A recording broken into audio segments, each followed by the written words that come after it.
is a Cosmic Octave original podcast. Me and Jake running down the street with a handful of comic books, kicking ass and banging chicks and drinking booze No, not and me. smoking Not weed. me. I'm married. Yeah, well, I'm married. Jake. Can't do that.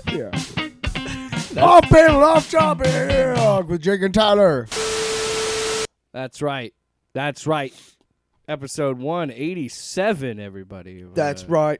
Off You panel. bloody well right. You know you got a right to say. Now this is the plan.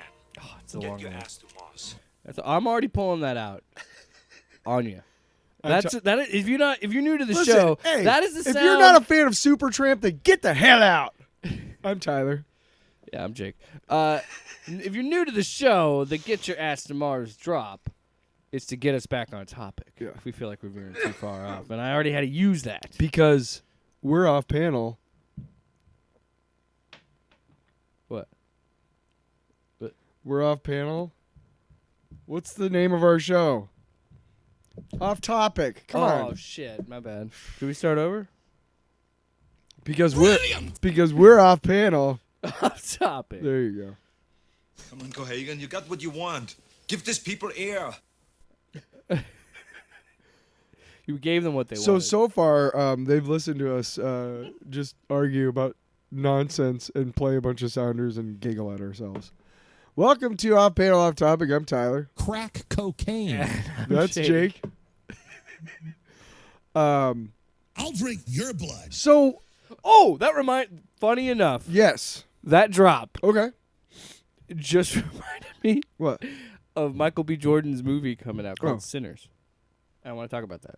Okay, well, we'll talk about it. So I'm just saying, in a weird way, that drop was effective. So our what did show, you want to start the show our with? show every week, we generally, throughout our existence, there's always been like a show or a movie, something to do kind of with MCU, Weekly DC, with the show, yeah. something that trips our trigger. Furiosa was another one, like is not necessarily superhero related, but one we wanted to review for the show. And right now, there's no shows. There's nothing. February is Captain America. Yep. And then March is Born Again. Yeah, Daredevil. And then July or June? No, May is Thunderbolts. May is Thunderbolts, and then July is Superman, and also Fantastic Four. And there's supposed to be a bunch of MCU shows coming out this year, and maybe some Star. We don't really know. But the point is that we have no shows or really movies to talk about right now, or we do have some comic books. And It's a little downtime right now. if you listen to last week's episode, we talked a little bit about Daredevil season 3 from the Netflix show. Yeah. And that drove me into watching the entire fucking season. tailspin. Oh, sorry. Yeah, drove me nuts. Fuck it. Get out of here. So I watched the entire season of Daredevil, of season 3 of Daredevil from Netflix, and I fucking loved it. And I wanted to talk. I figured we'd start there. We go there. We got a couple things we both can talk about, and then we got our long box this week. Well, I haven't watched it since it came out nearly 7 years ago. So right, but I kind of wanted to talk about how. But I remember. I mean, yeah, I could talk enough about it. As I start talking about it, you'll remember stuff. Yeah. And you've watched it recently. So here's the thing: is when season 3 of Daredevil on By the way, Netflix. Yeah. You mentioned this, Luke, friend of the show, mentioned this. They're like, oh, yeah. Well, you said you didn't watch it intentionally or whatever, and you'll explain. But he just forgot. Like, he didn't even... Because they didn't really promote it a lot, because it was also coming out around that time. Well, I'll talk about that. It was coming around at the time when they were transitioning it out of Netflix and all that. But regardless... I'm going to get to that. I was there... Way to get before the... when it aired, motherfuckers. Right. Yeah, all right.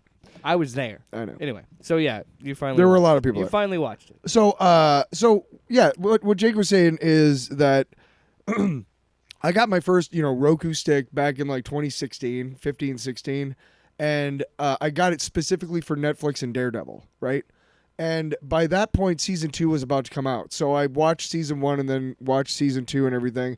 Then Luke Cage was great. I watched Jessica Jones season 1. Season 2 is okay. Luke Cage season 1 was great until they killed off Cottonmouth, and then it was like 3 episodes of boringness. And then Iron Fist just sucked. And Defenders, I watched up until they first like teamed up, and then I'm like, I'm done. I don't care. And by that point, I had lost interest in all the Netflix shows because by that point, even though Daredevil season 1 heavily references MCU events and gods with hammers and stuff, by season 2, all that stuff, they don't reference it anymore because it's clear that they have not either there's been nothing from Kevin Feige at this point. Like, what are we doing with the Netflix people? And he always just kind of deflects. So by the time of season 3 of Daredevil, they're completely out of the MCU, right? We know that season 3 of Daredevil is the last season of a MCU Netflix show. They're not doing any more of them. They're all going to be, canned after a little while, and then that's it. Nothing. So by that point, I really liked Daredevil season 2, don't get me wrong, but it went a bunch of different places I didn't expect.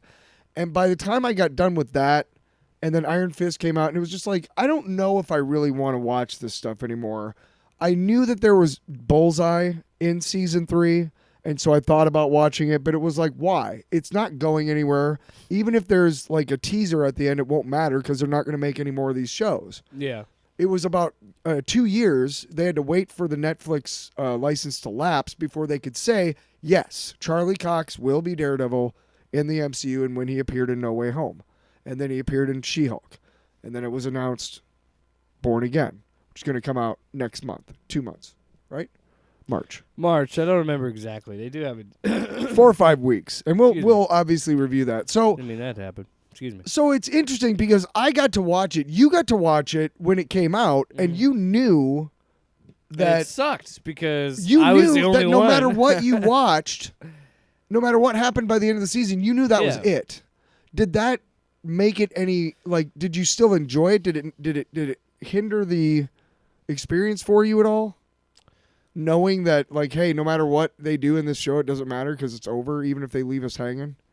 No, because even then at that time there was still a lot of stuff up in the air about what they were going to do. Because I think I had read at that time the showrunner of season 3 had pitched something to Marvel and Netflix. Weren't they for talking about season maybe 4? doing? Okay, maybe I thought they were talking about maybe doing a Daredevil movie. With Charlie. And then there was speculation. There's just rumors and speculation about of it possibly moving to Hulu, Right? because there was I still remember that thing of Disney Plus was strictly just going to be for family stuff, and then now it's got Deadpool and all that other stuff and all the R-rated stuff. Yep. So it didn't change at all, just because I loved that show so much, and because it's a great fucking show.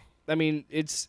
I forgot how good it was. You and I talked about this. So you got me a gift, and we'll actually talk about it maybe a little bit later for a funny side bit. But there. Oh yeah, we want to talk about that. There's something to talk about. There is this thing about what I do like about comics, and everything, all the issues that I have with it. There are some things that I love about it in a sense of I can appreciate that Stan Lee created Spider-Man and Daredevil and and all these characters. But those aren't his stories aren't what spoke to me and attached me to them. Yeah. You know what I mean? Of course. And so obviously, and I hate to be cliche, but there's a reason why, Frank Miller's run stands out. Most recently, Chip Zdarsky's run on Daredevil stand out. There's a reason these things stand out. So when I reference them and see them being being put on the screen. So I was always a huge fan of Daredevil. I always loved it. I even liked that fucking Ben Affleck movie. So did I. Because it was Daredevil on the fucking movie screen, right? I've always loved Daredevil. While you're watching it, I remember being in the theater and watching this terrible fucking acting by Ben Affleck when he's a blind dude. But then he puts on the suit and it's like everything's forgiven. So for me, I didn't really care because I so badly, just like with Born Again, I so badly wanted to see Charlie Cox and Vincent D'Onofrio play those characters again. And then I'll go even further. I love the fact that Deborah Ann Wool is back because she's great, and Eldon Hansen's back. Yes, Foggy is great. Look, people can hate on that Daredevil 2003 movie. You can, and look, I love it because I was fucking 10 years old when that movie came out, And it is so of the time, dude. It is such a 2003 movie. It so is. Because this was the height of the beginning of Marvel coming into a thing because of Spider-Man. This was after Spider-Man. Yeah. So for me, season 3 was never.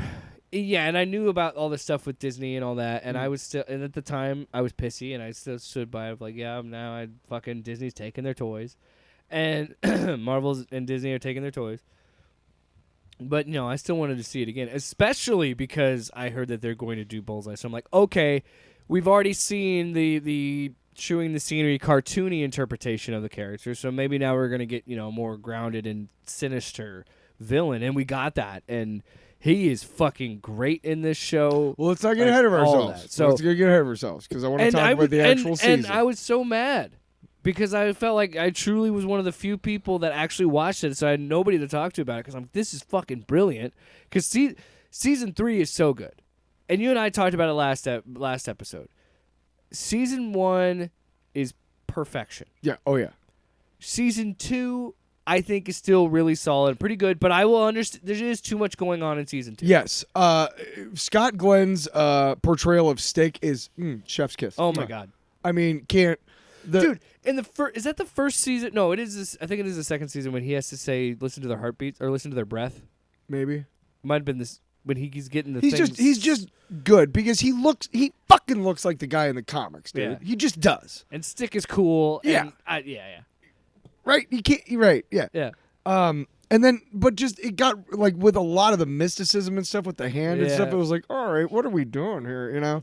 Well, and you had the Punisher stuff, and I think that The Punisher stuff, that was season 2, and that was towards the beginning of it. Well, that shit so- was awesome. Elektra is the villain. Yep. Of the Defenders show. Yep. And so, But she first appears in season 2 of Daredevil. So, I think it's interesting. There's a whole of big where- coffin of thing that where- she's got to revive in and shit. I know I'm getting ahead of it, but I think it's interesting of where they're taking this story. So it's clearly after season 3, but I think it's after the Defenders series. Yeah. Hold on, but that's what I mean. Is like I think that because he says when the devil's not going to come back or whatever. Because Matt, I don't know. The timeline's fucking confusing. I think so I think it's But after Defenders. we'll get to No, that. hang on. We'll get to We'll start. I think it's after the Defenders series, and here's why I think so. The show starts off with him and Elektra kissing, and the building falls on their price heads. was paid. A line was crossed. Then it he said, wakes up and he like drags himself to the church, and they kind of nurse him back to health. Yeah, that's what they do in season 3. That's what I'm talking about. I'm I- saying season 3 takes place in the timeline after the Defenders I know. TV show. Time out. I'm talking about Born Again itself. It was what I'm saying. Like the Oh, trailer. we'll get into that. The trailer Mm. seems to implying like he still hasn't come back as Daredevil because he's still dealing with Elektra. But I'm like, but what about She-Hulk? What about again, cart before the horse? Because I want to get there. I want to talk Yeah. about season 3, and then I want to talk about Born Again 'Cause that's where and I'm what confused. this means. Oh yeah, that's exactly where I want to go, but not yet. So season 3 starts off, and as far as I know, it's the Defenders. I think that's what happened at the end of the Defenders series. Is that building comes down? I don't know. They think he's dead. yes? And then Is that Defenders? And then he nurses himself back to health. and We're at the church, It's at the whatever. end of Yeah. Defenders, yes. So, it's interesting because I don't think it hits its stride until like episode 2 or 3, and these are 13 episode seasons. There is some filler, but it's also good. It doesn't really matter. Oh God, There's a little bit. Yeah. The story about his parents. Now that we have seen that you That can the nun tell is his mom. effective stories in 6 to 10 episodes, I feel like we've started to really Well, understand. I read up, and Born Again season 1 is going to be 9 episodes, and then there's Yeah, a they're Born splitting Again it in 2. 18. Because remember, we were looking at that and being like, Jesus fucking Christ, right? Yeah. But 9 isn't bad. No. Again, every episode is good because it tells you something, and I love how they. It's almost like Matt, Karen, and Foggy are all the 3 main characters. So we look in on them every so often in the show. You know what I mean? Nobody gets more than the others. nobody's more part of the story. You know what I mean? I mean, sure, there's some episodes that are Matt centric, some that are Foggy centric, some that are Karen centric, but generally you're going to see something from all three of those characters. There's one episode in particular, it's after he gets he gets locked in the cab and it goes into the river. Yeah. That's at the end of an episode. At the next, I think it's 4 and 5. And then 5 starts off, they're dragging the, thing out of the river. They're hauling it out of the river. There's nobody inside. And the entire episode goes, and these are 54-minute generally episodes. Yeah. About first 40 minutes, we don't see anything from Matt at all. And then he shows up at like 44, 10 minutes left in the episode. Mm-hmm. So there's shows like that too. The point is that you really, the amount of character building, not only with them, but also Ray Nadeem, the agent, with Bullseye himself. That was kind of crazy how much time they spent on him. It works though. Yeah. Because him and his whole thing about his debt and how they eventually, that's in the very first episode. And they don't come back around to that until like episode 10 when they're like, hey, Fisk has had you this whole time, don't you remember? And it's like, wow, you really need to be, paying attention and shit. And so it works. It's not so much filler because it explains something about this and that. And, like when he goes home and he does the video and you're like, okay, whatever. And then later on, you learn that it's his dying declaration, and you're like, "Oh, they got him!" Like wow, stuff like that. Yeah. You think it's filler at the time, but then you're like, "Oh, wow!" So they did a really good job of wrapping everything up. It makes you pay attention to the whole show and everything going on in every episode because you're like, I might need to remember that for later because that might be something that comes around again in this for this character, what have you. We learn a lot about Karen Page. Fuck Karen Page's dad. You're a fucking dick. You're a dick, dude. I'm sorry. You're a dick. I understand you're hurting, but how the hell are you going to push your only remaining relative away? Because it's her fault? Really? You think that's going to help? Let me just tell you, man. You should be like, hey, I understand that you're hurting and so am I, but the last thing we need to do is to put this on each other. So you're more than welcome to stay with me, and we'll get through this together. And I don't want you using again, because I know this is how because we didn't talk. So, but hey, there's a lot of parents out there like that, man. There's a lot of parents out there like that. So, but still, Karen Page's dad, go fuck yourself, dude. Also, hey, Foggy's brother, go fuck yourself too, man. Blaming him for signing that fraudulent loan. There's a point where he tries to blame Foggy like it's your fault. It's like, no, you're the douchebag who fucking, fudged the numbers on the loan application that made it fraudulent. I don't care if somebody from a bank called you. So on and so on. This deep dive stuff, you're like, I don't remember this shit. Yeah, I don't remember any of that. Well, that's how they get Foggy. That's how they get him to drop out of the DA race is they basically tell him, like, we want you to be the DA because then we'll own you. See how we own your brother?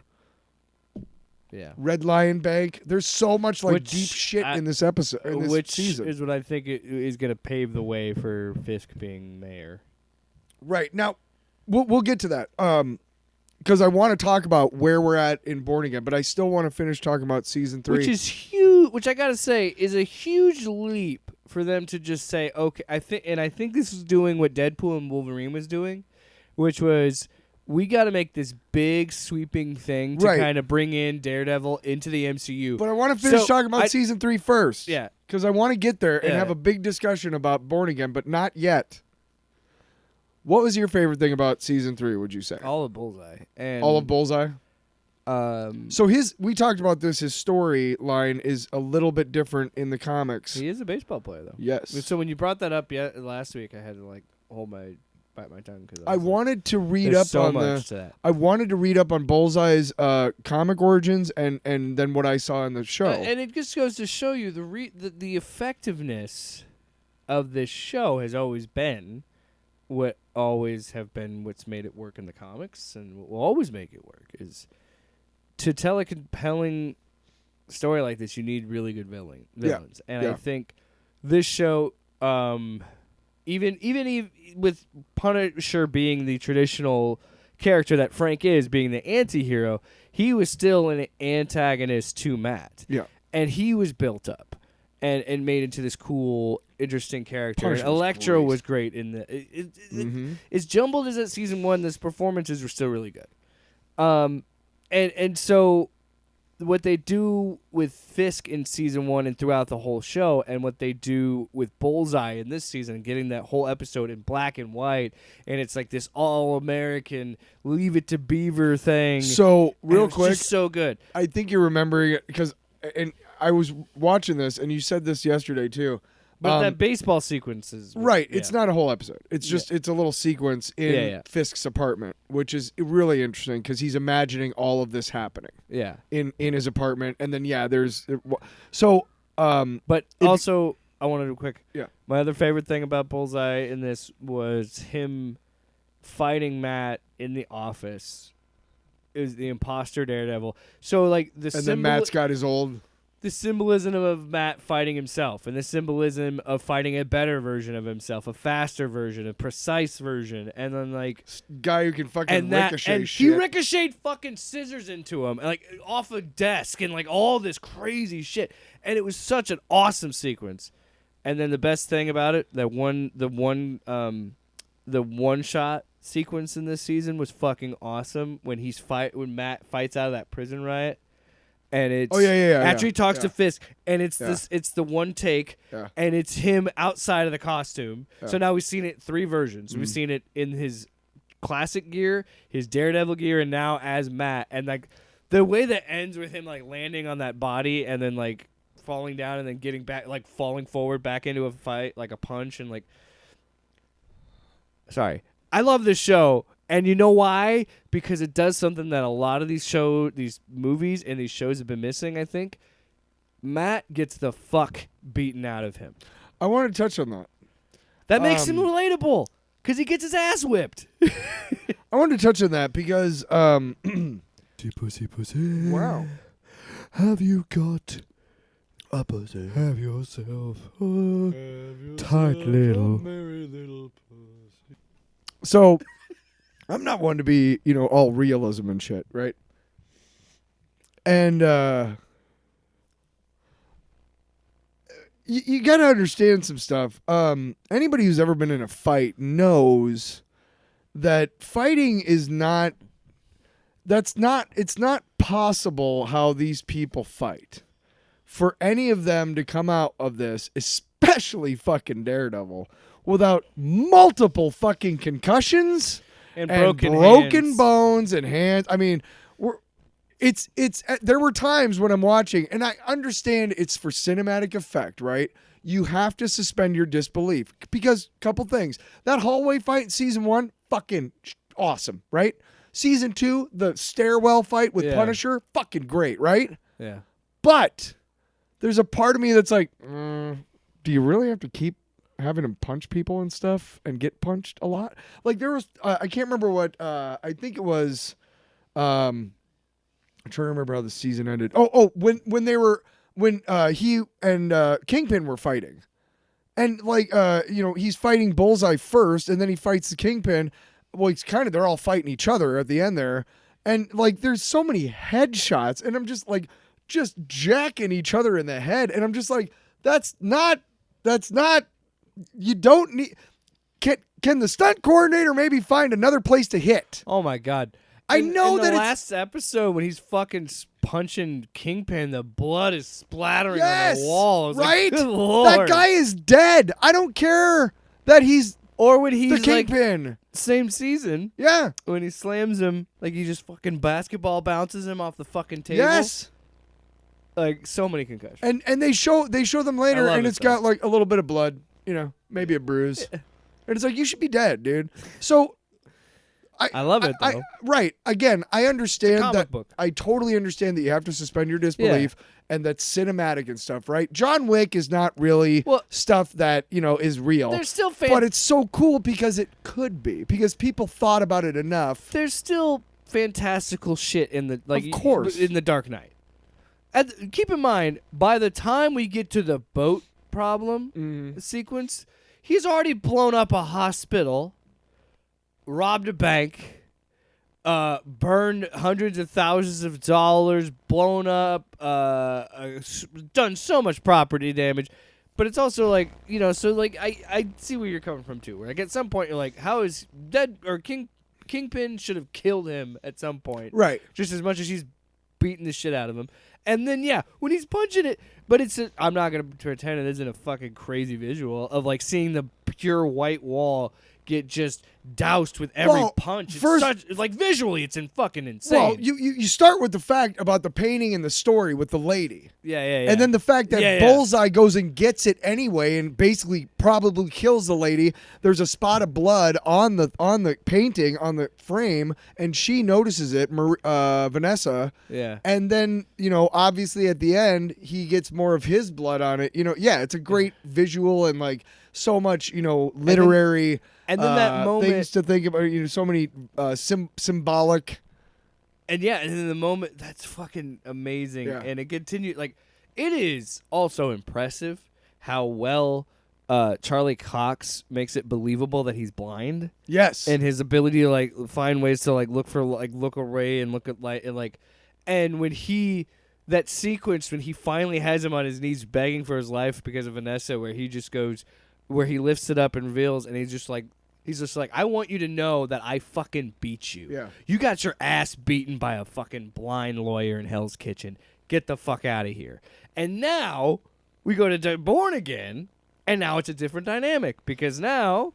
So we're Kingpin's basically running shit. done talking about season 3, and here's Yeah. what I do want to say is that I think Great season, dude. Fucking. I want to go back and watch the whole series. I kept trying to remember. I kept trying to think about how, like, what Charlie did research wise, because obviously, like, every human being who is blind. I have a friend who actually does a show with me on Saturday on the radio, and I sometimes will give him a ride home and whatnot.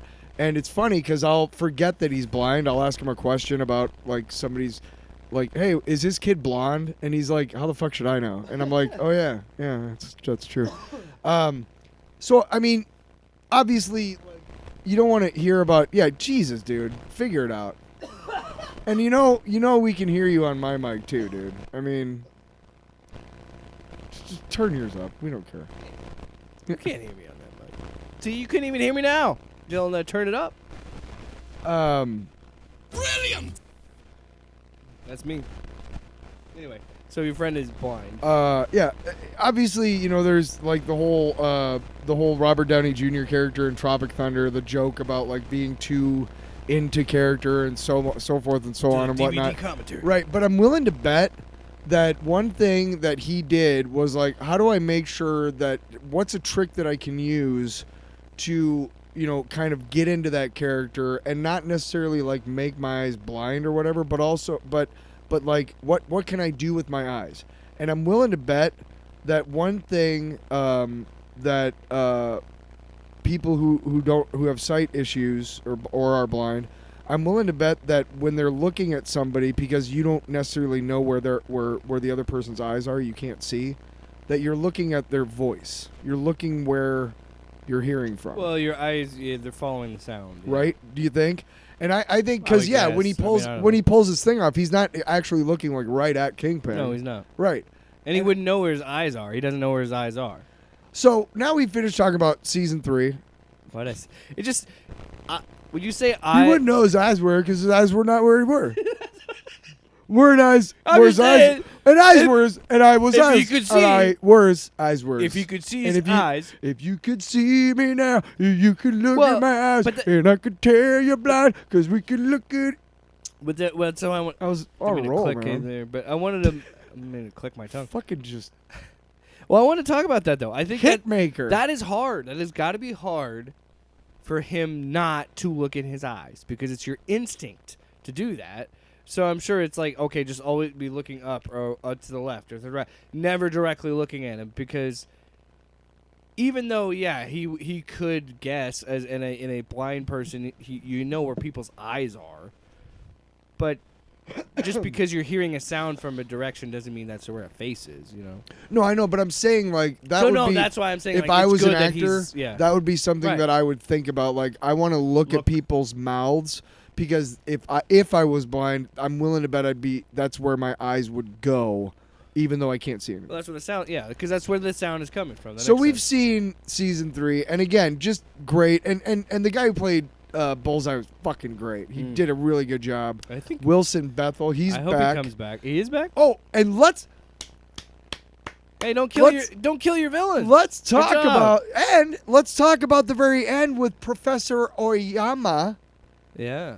who's doing the whole thing on his the adamantium bonding on his spine, right? Yeah. And guess who Kenji Oyama is in the comics? He's named Lord Darkwind in the comics. And guess what he did in Marvel Comics? Guess what he's famous for? What? He invented the adamantium bonding, skeleton bonding procedure. Is this how we're gonna get Wolverine? in the I'm MCU? thinking what I think might happen is I don't know if they're going to try and tie that in because we've seen in Marvels that there's an alternate universe With probably Beast, where the yeah. X-Men are already established. They may come over. We don't know what they're going to do with the X-Men. We don't know, right? But if you want to establish them in the MCU proper, maybe you just start over. They've never been around. This is a new thing. And you've already said that the Wolverine that we have is from this other pocket universe that's dead, and Logan is dead. And Oyama is the linchpin that brings us into. I am still under the belief that Ryan Reynolds and Hugh Jackman are probably going to do one more, and that's Sure. probably going to be Secret Wars. Probably. And because I saw somewhere that Hugh Jackman wants to do even more Wolverine, I'm like, okay, we'll see. Unless they're doing a lot more CG fights, I guess. But in terms of where this is, like, I don't know what I'm confused on the timeline a little bit because we're saying the devil isn't coming back, and so it seems like we're going to build to him coming back, putting back on the horns, but he already did in She-Hulk. So are we saying that She-Hulk is the time between season 3 and Born Again? Like, I'm just still Right. No, and this is what I wanted This to is what talk I'm about. confused about. This is absolutely what I wanted to talk about because it looks And like what about Echo? from the preview, right? To me, the guy who showed up in Hawkeye and Echo is not the same Kingpin from the fucking It Daredevil has to be, Netflix right? series. What the hell? Did you think it was the same guy? Did he act like the same? Because he didn't. He had like Hawaiian shirts on and shit.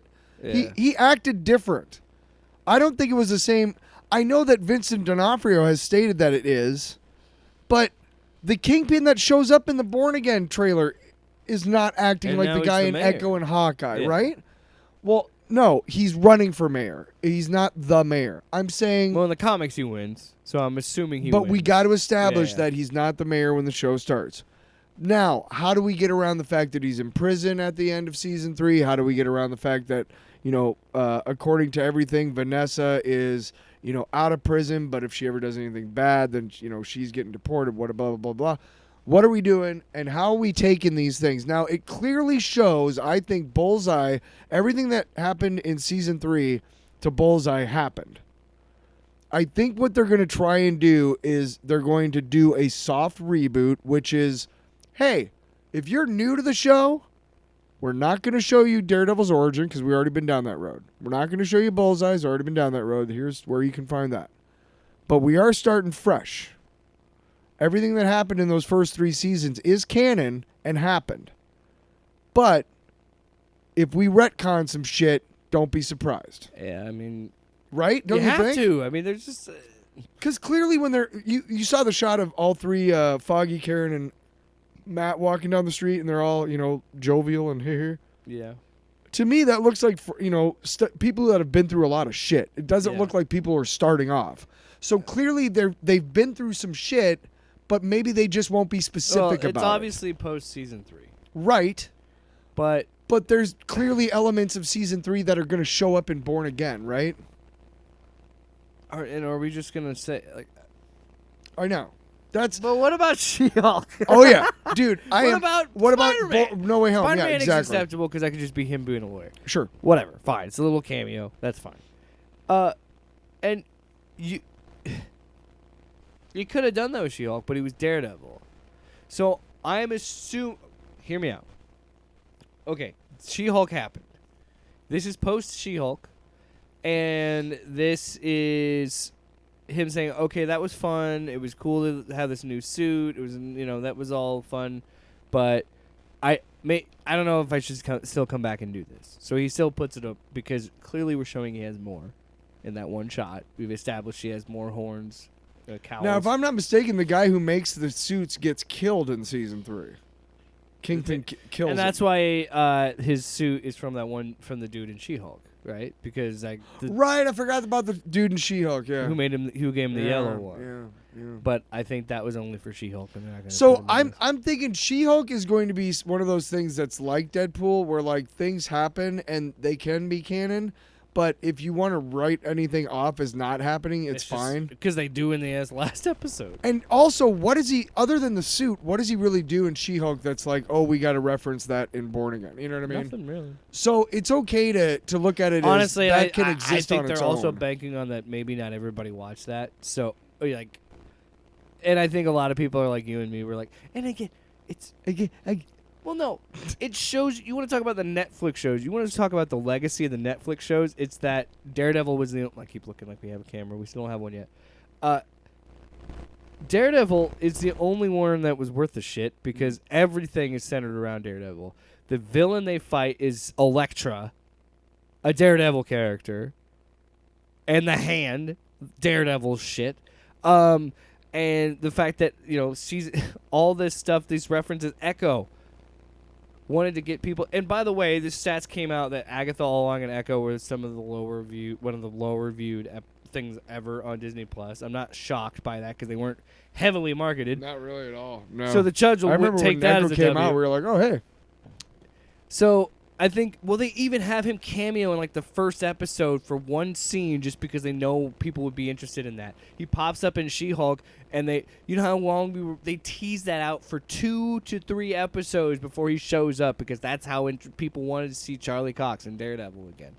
So that should be the legacy of Netflix. Be like, look, take solace in fact that we are so invested in this version of Daredevil that we watched Echo, we watched She-Hulk, just because we wanted to see it, and now we're finally getting it. And how excited we are! Well, I think one thing that's the legacy because it was smart of them. You couldn't do this with the other ones. It was You smart. Just couldn't. It was smart of them to be cagey while they didn't have the IP. Yeah. And then once they got it back from Netflix, I think there was some under the table, backhanded kind of like, hey Charlie, Vincent, don't go anywhere, okay? Just hold tight, okay? We can't do anything yet. Can't say anything We're yet. not going to recast. But because you're fucking awesome, right? I think that's very smart of them. But here's my other question: is we're talking about like stunts. You were talking about Hugh Jackman CGI fights, wanting to do more Wolverine, right? He's not a spring chicken anymore. He can't do He's all the old. stunts that he used to, Yeah. right? It's just fucking science. That's fucking He's science. we're not getting any younger. Science, man. Yeah. Charlie Cox, when season 3 was going on, is like 45. That was like 6 years ago. Yeah. Okay? He's got to be close to 50 or already 50. We're doing 2 seasons of Born. How long do we have Charlie Cox as Daredevil is what I'm there's saying. also rumors that he's going to be in Secret Wars. Well, I think he can make it to Or there. no, actually no. I think the rumors is he'll be in Doomsday, or maybe he'll be in both. I don't know, but there's a rumor that he might be in the next event. We deserve more than just that cameo in No Way Home of Charlie Cox as Daredevil. Yes. We deserve a I Daredevil can't wait. in the fucking movies. Big budget shit. CGI fucking final fucking battle. Yeah. Could we possibly see Kate Bishop? Or she? No, I think they're gonna make her In Daredevil Born Again? or maybe a reference. Not even her appearing, or a reference, Maybe. like a passing reference. Or will we see a reference to the Tracksuit Mafia? Well, that's the thing. I think tonally she wouldn't fit, so that's what I mean, like just in a name only, or something. To maybe, but you don't need to. I was just thinking of ways of like how other like lower level MCU characters could be tied. But Hawkeye, she's off doing the Avengers shit because Yeah. she's gonna be with Kamala, Bill, and I don't building that know. shit. Like, here's and you know what? That's too kid friendly to be around this anyway. Mike Coulter has been on record as saying, I really like the show I'm doing. He's been doing that show Evil for a while now on CBS. And he's been on record as saying I don't really care to go back to Luke Cage. Which, listen, for my money, he was a great Luke Cage. From what I saw of that show, I liked his performance. Yeah. Jessica Jones has never been a really big staple in the comics at all, so I don't really care if they recast her at all or even include her as a character. Is it Jessica Ritter? Something. Kristen Ritter. Kristen Ritter. She was great, but No, I liked her too. Jessica Jones has never been much of a character in the comics to me. I didn't watch that Iron Fist show, so I don't care. I didn't care enough. Iron Fist sucked for a couple reasons, a lot of reasons.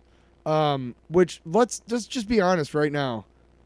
Iron Fist kind of is cool to kind of look at, but then when you really get underneath it, you're like, this is a white dude who is like a martial arts expert, and he's got like a flaming fist. It's not racist because it isn't, but it's still like, what are you really there for? Anyway, Wow. The point Hot take. The point is, I am okay if we never see any of the other Netflix actors or characters again, other than the Daredevil ones, because, and again, I agree. I reiterate, did we see the same Kingpin in Hawkeye and Echo that is gonna be in Born Again? Because I don't know. I don't think so, How? and I don't You know. just say, what, is Echo just a multiverse thing? I don't know. I don't You know know why you don't know? Because nobody remembers the ending to that show. Because we were like one of the few people that actually watched that show. I think it's a question that will go unanswered. I think they're just going to let those two things exist, knowing that his characterization in those two shows is vastly different from his characterization. I remember I read an interview with him, and he was like, it's a different guy, but he's the same. And I'm like, fuck does that mean? And then I saw the shows, and I was like, that's not at all how he played it in Daredevil on Netflix. I don't know. Did you feel like that when you were watching those shows? Like Hawkeye, when he first shows up, the big guy, and you're like, what is this Hawaiian shirt shit? See, that's what I mean. That's why I think that it's best to keep Kate away from it. Sure, we're not going to see Kate, but I'm just wondering. Well, I mean, even in reference or passing, I don't even think they're going to reference anything that happened. I agree with you. I don't think they're going to talk about that at all. Yeah.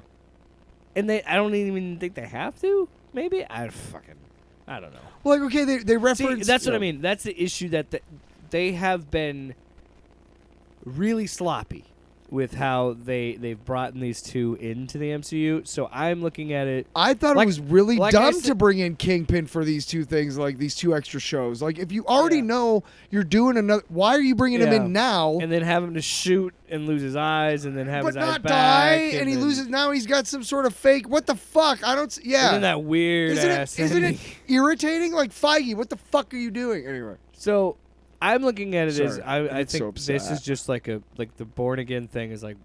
There's a reason there's a subtitle to Born Again is in. This is a complete reset. Not a complete reset. It's going to do like what James Gunn is doing with the DCU. We're going to take the things that we like and things that works, and we're going to put it into this. And like you and I have said, we're going to pretend those other two things just don't exist. Or maybe exist in passing. The Suicide Squad compared to Suicide Squad is the perfect analogy.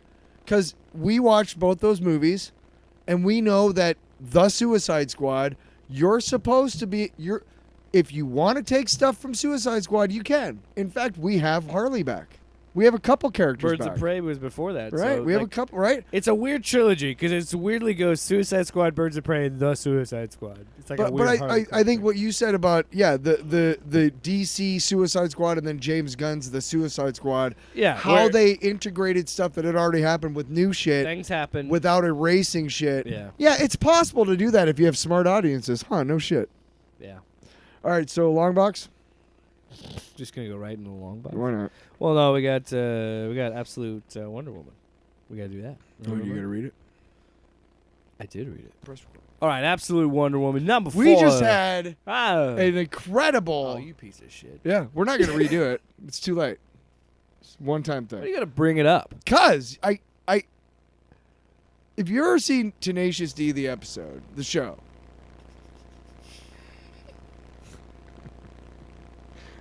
I like to say things to Jake when he's drinking. I like spit takes. So, you ever see Tenacious D, the episode? the show, the movie, the comic book. Series? The limited series. No. Go on. Continue. The game show. We saw it. You and I watched it. I've watched it. Yes. Always be before. recorded. It's Search for Inspirato was the episode. Yes. And you always forget to fucking record. We're doing this amazing thing that we'll never do again. The Wonder Woman theme song. Lost. The Yeah. absolute It was Wonder Woman great. theme song. I was proud of it. Gateway shit. Yeah. No, it's gone. I don't know. I don't remember it. So. You fucking missed out. I'm sorry. You fucking missed out, cuz I'm sorry. No, stop it. Now Yeah. you're trying to. Yeah, I know. No. Absolute Wonder Woman all in. Number Get 4. all in it with Get DC. into the world Stop of it. apps. I watched a musical recently, and I want to talk about it later. No, we're done after this. I'm sick. Absolutely fucking not. Absolute Wonder Woman is absolutely the last thing in the show. I'm fucking done. Fucking done with you. So anyway, Absolute Wonder Woman picks up after she's come out. She does the spell to make everybody deaf, and then that's the She end says, of the. "Hey, I'm trusting you to take care of each other." I'm like her coming out being like, "I'm Wonder Woman. I Yeah. exist." Blah blah blah blah blah. So we go to Gateway City now, and there's 2 ladies, and one of them is showing her a thing that says, "I'm going out to help. Stay here. Again, the Effect fucking is temporary. Stay home. Watch news." paneling Yeah. so good in this. And she's about to walk away, and there's a touching moment where they hug each other, and then she opens the door, and oh hey, by the way, it's Steve Trevor and Wonder Woman. Hey Etta, can we come in? And it's weird because they're like, why can we hear? And they come in, and they're telling them, hey, I actually need my regular arm, and you're a witch. Apparently Etta Candy is a character from the first Wonder Woman movie. Oh. Yeah, remember? The secretary to Steve Trevor? Oh, Etta okay. Candy. So that's this version. So she's a character in. She's been Wonder a staple Woman's in lore. Wonder Woman Okay. lore, yes, for a while. So in here, she's a lady who's, it looks like a daughter, or is it her sister? Or her sister Yeah, I think Gia. so. Yeah, because And so they're like, hey, you're a witch and we need some shit. they're And friends of Steve's. one of my favorite parts, remember all the times I mercilessly teased you about Diana and how she couldn't possibly be all that you were describing? And Steve's like, vividly. And Etta goes, yeah, you undersold. And he's like, told you. But both of them are like, Gia starts helping her find all of the stuff. It's interesting because she's like, you need these things, but also, I need Hemlock, Morning Glory, and they get all these things. She actually opens up, I think, like a safe at one point to get some of the stuff out. So Yeah, there's yeah. And So she clearly knows some things. Yeah. and now, do you have anywhere that isn't this lovely shop? Because there will be quite a lot of blood. Again, and she touches on it later in the issue, but I do always enjoy how Diana talks. Yeah. Because in one hand, yeah, the book kind of points out how she makes everything seem bigger and more hopeful. Mhm. But at the same time, she's so earnest. And I've said that in every issue. I always enjoy, like, when she's very earnest like that. Like, there's going to be a lot of blood, so can we go somewhere? Yeah. So, Oh, and then, yeah, we get that whole extended flashback out of it. Right. Well, before we move on, because you're right, and we got to touch on that. And I just wanted to read this little exchange between the two of them, between Gia and Wonder Woman. You see, to fight this creature, I really do need my arm back. The prosthetic is a powerful weapon, forged and fired by Hephaestus himself, but it is no match for what it replaces, and what I face is perhaps beyond me, even at my best and strongest. And Gia's just like, arms are good to have. Yeah. She's just matter of And fact again, about it. Yeah, I need an arm. it's so commonplace for her, and she doesn't she's still like adapting the idea of like humans are like, what the fuck are you talking about? Yeah. So she does the spell, and it, she's covered in blood, and she title gets her card. right. Then we Title get the page. flashback where she's talking to Hecate. And again, if you're looking at the paneling, you're paying attention to it. It looks like you're seeing wings, and you're Yeah. seeing a conversation. Mhm. And this, seriously, I said it every issue, and I'm probably going to keep saying it, is what makes this book so interesting to me is, yes, it's the writing and the art, but the paneling makes this book stand out so much. It makes this thing just pop, you know? Mhm. And it looks incredible. And, yeah, so we get this flashback with Cersei, saying, like, talking about the sacrifice she's making and the sacrifice that's put upon her to be the mother for Diana. And essentially the voice talking to her saying, I knew this would be the challenge for you. Yeah. And this is the thing. And another tragic thing that she says at the end is her love is her prison. Mm-hmm. I'm like, damn. And like Diana's love, it would be transformative, and like my love, it would be a prison. it's like, damn. And we come back to it's very. I like how we forget that like there are all these like demons and little things around all the time. Yeah, they're and sleeping just- with them in the bed. Like There's no problem. They're pets. Yeah, they're pets. It's so funny. So then we go back to Gateway City, and she's got her arm back. She's covered in blood. They give her like a towel to wipe out the blood, and you have like a full pint of blood on your face. Oh, thanks for the rag. Yes, you have quite the way with words, you know. Do I? Yes, you somehow make everything seem better than it is. Hopeful. I can live with that. Yeah, and it's just like earnest things. Like, I can live with that. So she steps out and she sees something going on with the tetracide, and she needs to go back before it embeds. She goes through the city. The tentacles have returned to their natural. It's a bunch of. Honestly, it's like, oh hey, this is what's going on. Like, well, you're just about to slice it in half. She just makes the sword gigantic. I laughed out loud. So she's fighting this kaiju, and we're setting it all up, and she fights it by distracting it by throwing a little like vial of this spell that sounds like what it wants. It's people screaming and freaking out because it wasn't getting that from the cone. So she uses that to lure it away, and she's like, it does suck because you're hearing what's going to happen if you fucking fail. Yeah. And then, she's doing this spell, and essentially she's just making this sword, this big, gigantic fucking sword. And I laughed out loud because it looks huge on one page. And then you look to the other page, and it's comically large. And you're like, it is a comic book. But, like, absurdly large. And I'm like, okay. Yeah, she's, like, the scale is... The hilt of the sword, she's like maybe a third of the height of the hilt of the sword. That's how big this is. And to me, it's like, again, it's everything that I love about comic books, because on one page I'm like, this is fucking silly. And then on the very next page, when she's driving it in and through the monster, you know, and then standing out on the other side, I'm like, okay, that's pretty badass. Like, it's still cool. Like, it is simple. Big monster. It's about as cool. Big monster, big sword, kill monster. Listen, it's awesome. Awesome. It's about as big and as cool and stupid as the fucking axe on Batman. You know what I mean? It's just that's what I'm saying. That's why I love comic books. Yeah, that shit right there, man. So she takes care of it, and then the very last page, there's the White House, and they're basically like, hey, Mr. President, we still need to talk to her, and clearly. The final chapter of Title Page, The Last Amazon. Come on, you didn't laugh? You remember when you opened Jeb Bush? Title Page? Please clap. You remember? You opened it? Title Page! Yeah. Remember when everybody had those fucking greeting cards from Hallmark that had that? Where like you'd open it, it'd be like a song, a like 15-second clip. I'm like, that would be like that, because every time I see the title page. Why are you back on the title page? Did you read the rest of the book yet? Stop it. The Last My Amazon. joke was every time you turn the page, you go, oh, shut up now. Like, part 4 of 5.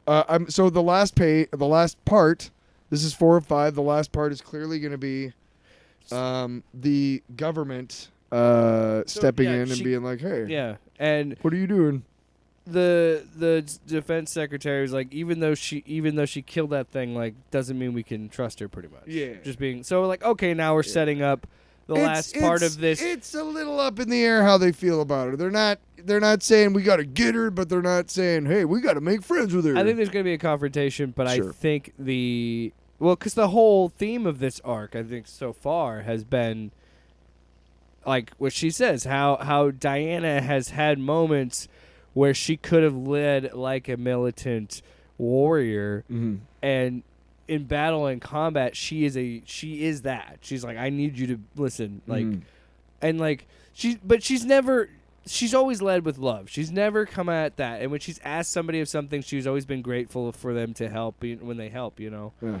And that just kind of builds to this arc. So I'm thinking there's going to be a scenario where there's going to be pushback with the government. She's like, here, I don't have any quarrel with Well, humans. she also told like the military guys like get out of here. You know, I mean, she was I will fucking clearly handle took- it. Like, yeah, this she is took- beyond what you took- guys are prepared for. You guys took charge of the situation. your weapons could not defeat that. Yeah. Mine can. So why don't No, you go just ahead. get out of Hey, here? why don't you go ahead? No, I'll just stand over here and watch you guys Watch get you guys- slaughtered. Brutally murdered.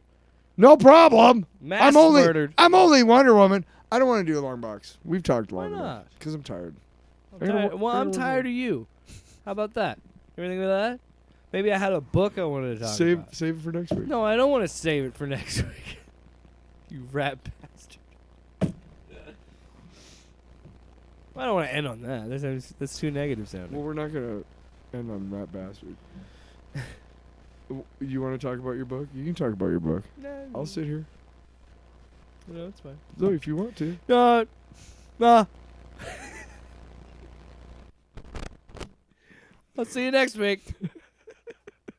Couldn't be bothered. Do the show. You can talk about your book if you want. No, it's fine.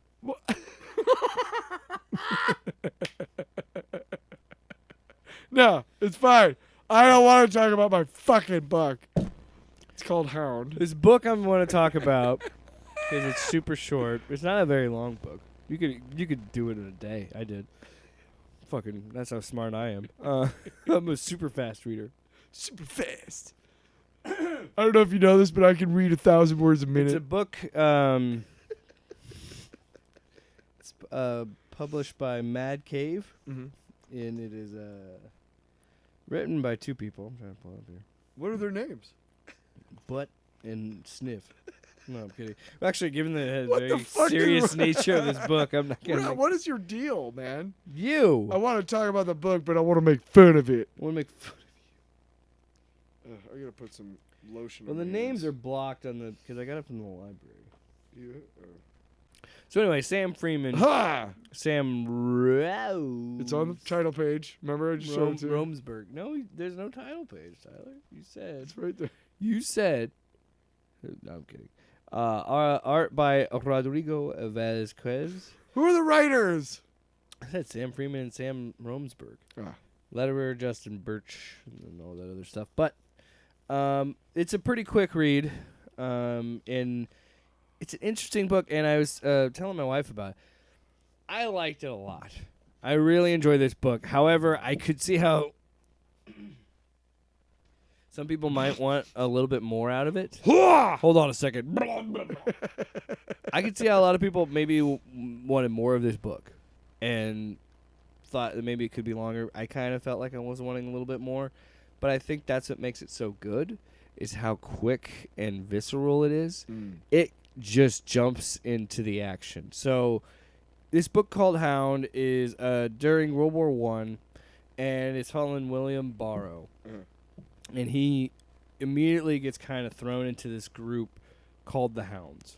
And they're this like, special group. And if you remember, the Great War had a lot of chemical warfare at the time.